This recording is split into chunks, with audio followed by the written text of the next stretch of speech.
Hi friends, ఈరోజు దోసకాయ chicken వండుతున్నాను friends. ముందుగా కడాయి పెట్టుకొని నూనె పోసుకున్నాను. కొద్ది కస్తూరి మేతి వేసుకున్నాను ఫ్రెండ్స్. ఉల్లిపాయలు వేసుకున్నాను. కొంచెం ఉప్పు వేసి కలుపుకుంటున్నాను ఫ్రెండ్స్. నేను ఎలా చేస్తానో చూపిస్తున్నాను. 1 స్పూన్ అల్లం వెల్లుల్లి పేస్ట్ వేసాను ఫ్రెండ్స్.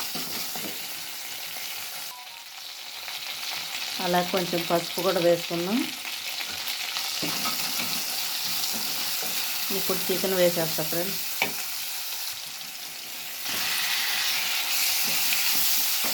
ఉట్టి దోసకాయ తింటారు కాబట్టి వాసనకి 2 ముక్కలన్నా వేసి వండితే తీసుకొచ్చిన కూరగాయలు ఫెయిల్ అయిపోతాయి ఫ్రెండ్స్.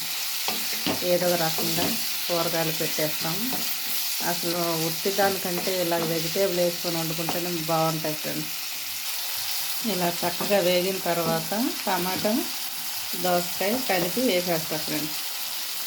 ఈ చిన్న చిన్న దోసకాయలు బుడం దోసకాయలు లాగా ఉన్నాయి. ఇలా ఒక్కటి కూడా చేదు రాలేదు, పుల్లగా ఉన్నాయి, చాలా బాగున్నాయి ఫ్రెండ్స్. ఇది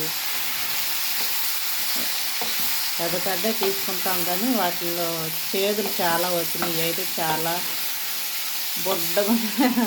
బుడంకాయలు అంటారు కదా, చాలా ఒకసారి కూరగాయలు పెట్టినప్పుడు చూపించాను కదా ఫ్రెండ్స్. ఆ దోసకాయలే పప్పులోనన్నా వేస్తాను, చికెన్ అన్నా చేస్తాను. లేదంటే దోసకాయ ఎండు చేప వండితే ఎండు చేపలు వీళ్ళు తినట్లేదు కాబట్టి వాళ్ళకి ఇష్టమైన చికెన్లో వేసేసాను ఫ్రెండ్స్. ఇప్పుడు మూత పెట్టి ఉడికించుకుంటాను. చూద్దాం ఫ్రెండ్స్, దగ్గరికి అయిపోయింది చూసారా. దోసకాయ కూడా చక్కగా నాటుకాయలు కదా, చక్కగా ఉడికిపోయింది ఫ్రెండ్స్, మెత్తగా ఉల్లిపాయలాగా. ఇప్పుడు కారం, కొబ్బరి పొడి, గరం మసాలా అంతే ఫ్రెండ్స్.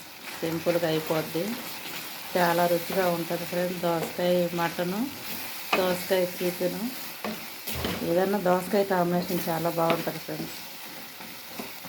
బోటి దోసకాయ కూడా వండుకుంటే చాలా బాగుంటుంది. కొంచెం మూత పెట్టి మగ్గనిస్తాను, అయిపోతుంది. కొత్తిమీర వేస్తే అన్నం కూడా వండేసాను ఫ్రెండ్స్. నేనైతే దోసకాయ కూర ఈరోజు సంగటితో తినాలనుకుంటున్నాను. పిల్లలకైతే రైస్ చేసేసాను. చూసారా, ఆయిల్ మొత్తం పైకి వచ్చేసింది. కూర అయితే రెడీ అయిపోయింది ఫ్రెండ్స్. కొత్తిమీర చల్లేసుకొని ఆపేద్దాం. కొంచెం జారుగా కావాలంటే కొంచెం నీళ్ళు కలుపుకోవచ్చు ఫ్రెండ్స్. ఇలాగున్నా బాగానే ఉంటుంది. బాగా దగ్గరికి అయిపోయింది కాబట్టి కొంచెం నీళ్ళు పోసి మగ్గనిస్తాను ఫ్రెండ్స్. సంగటిలో కొంచెం జారుగానే ఉండాలి. కొంచెం అయితే నీళ్ళు పోసాను ఫ్రెండ్స్. కొంచెం ఉడికిన తర్వాత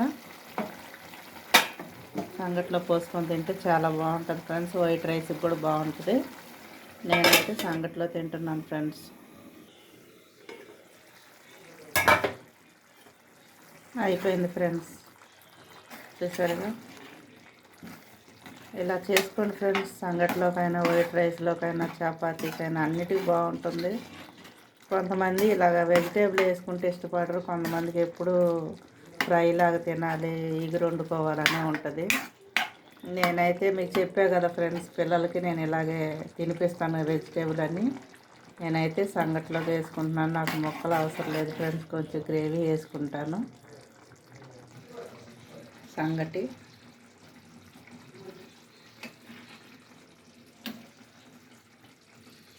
వేడి వేడి కర్రీ, సంగటి, ఆనియన్స్. ఇదే ఫ్రెండ్స్ ఈరోజు నా భోజనం. నేనైతే పెట్టేసుకున్నాను ఫ్రెండ్స్. పక్కన కొద్దిగా ఆనియన్స్ పెట్టుకున్నాను. పిల్లలు తినమంటే మాకు వద్దు అన్నారు, అందుకని వాళ్ళకి వైట్ రైస్ వండాను. నేనైతే పెట్టుకొని తింటున్నాను ఫ్రెండ్స్. సంగటి చూసారా, మెత్తగా ఇలా వండుకుంటే చాలా బాగుంటుంది ఫ్రెండ్స్. ఇలా తీసుకొని చక్కగా ఇలా తింటమే. ఎంతమందికి ఇష్టమో కామెంట్లో పెట్టండి ఫ్రెండ్స్.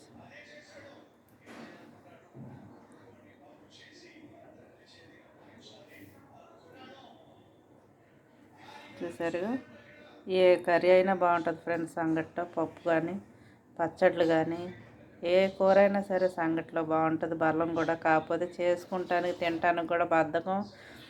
ఒక్కదాన్ని ఎందుకులే, నలుగురు తినేటప్పుడు చేసుకోవచ్చు అని నేను అనుకుంటాను ఫ్రెండ్స్. కానీ బయట నుంచి తెచ్చుకున్న అయితే చక్కగా తింటారు. ఇంట్లో చేస్తేనేమో వాళ్ళకి ఎందుకో నచ్చదు ఫ్రెండ్స్. మరి పిల్లలకి వాళ్ళకి నచ్చినవి వాళ్ళకి వండి పెడతాను. నేను తినాలనుకున్నప్పుడు నేను వండుకుంటాను ఫ్రెండ్స్. లైక్ చేయండి, కామెంట్ పెట్టండి ఫ్రెండ్స్.